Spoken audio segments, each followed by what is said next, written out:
Welcome to The Explainer. Today, we're breaking down a pretty sophisticated and, frankly, terrifying digital threat that could literally empty your bank account in minutes.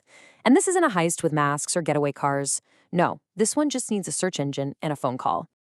So let's dive right in. And we're not going to start with some dry statistic. We're going to start with the true story of a small business owner named David.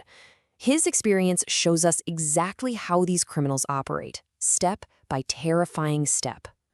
So picture this. It was the end of a long day for David. He was tired, he needed to pay some vendors, and he made a tiny mistake, one any of us could make. Instead of using a saved link, he just did a quick online search for his bank.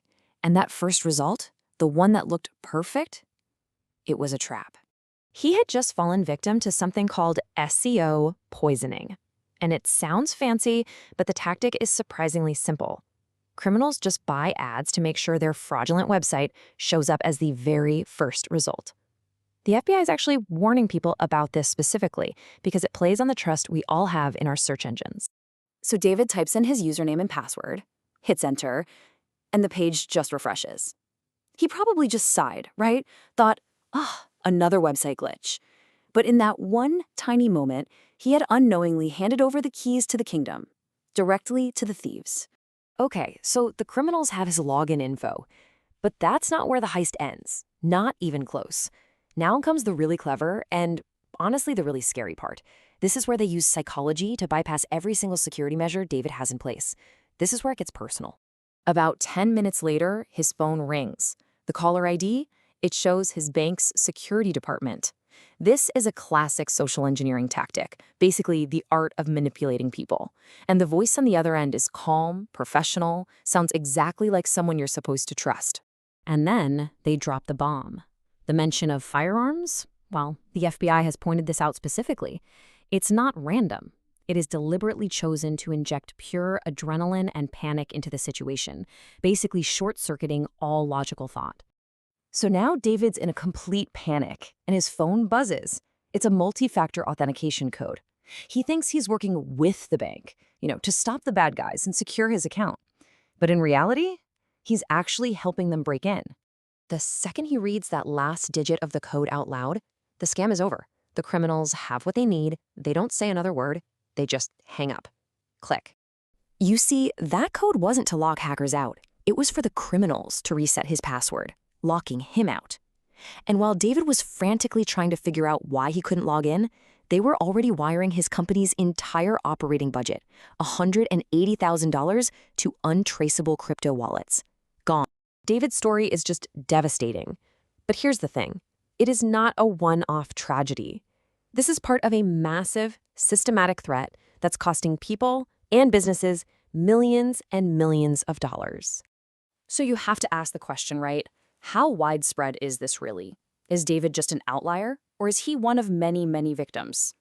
Well, the FBI has actually issued specific public service announcements about these schemes.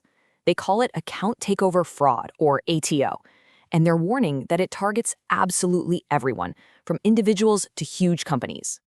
And let's just talk about the scale of this problem.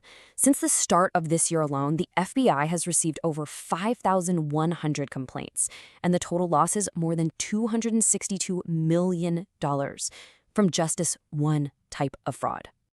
But look, this is not just a story about inevitable doom and gloom. It's about empowerment. So let's talk about the simple, totally non-negotiable rules that can protect you and basically make you immune to this entire playbook. Security experts will give you a whole range of defenses, but it really just boils down to 3 core habits. 3 simple actions that would have stopped David's heist cold at 3 different points along the way. First things first, never, and I mean never, use a search engine to find your bank's website. You should always go directly to it using a bookmark or a favorite that you've saved yourself. This one habit completely avoids that whole SEO poisoning trap. The heist would have been over before it even started. Second, if you get a call out of the blue from your bank, no matter how convincing they sound or what the caller ID says, just hang up immediately. Then find the official number on their real website or on the back of your card, and you call them to see what's going on. And third, and this is the absolute bottom line, your bank will never, ever call you and ask for a one-time passcode or an MFA code. That code is for you and only you to enter on their official website. It is the final key to your vault. You never, ever give it to anyone over the phone. Period. Okay, so we've got the solution. But what if you suspect you've already made a mistake? What if you're worried you might have already been compromised? Well, in that case, you've got to know. Time is absolutely critical. There are 4 immediate steps you have to take. Number 1, contact your bank right now. Try and get those funds recalled. Number 2, change all of your passwords, all of them. 3, file a report with the FBI's Internet Crime Complaint Center. That's at ic3.gov. And finally, let the company that was being impersonated know so they can warn other people. Ultimately, firewalls and all this security tech can only do so much. The criminals in this story, they didn't really defeat technology. They targeted a human being. So your vigilance, your skepticism, your awareness, that is the final and it's the most important lock on your financial life.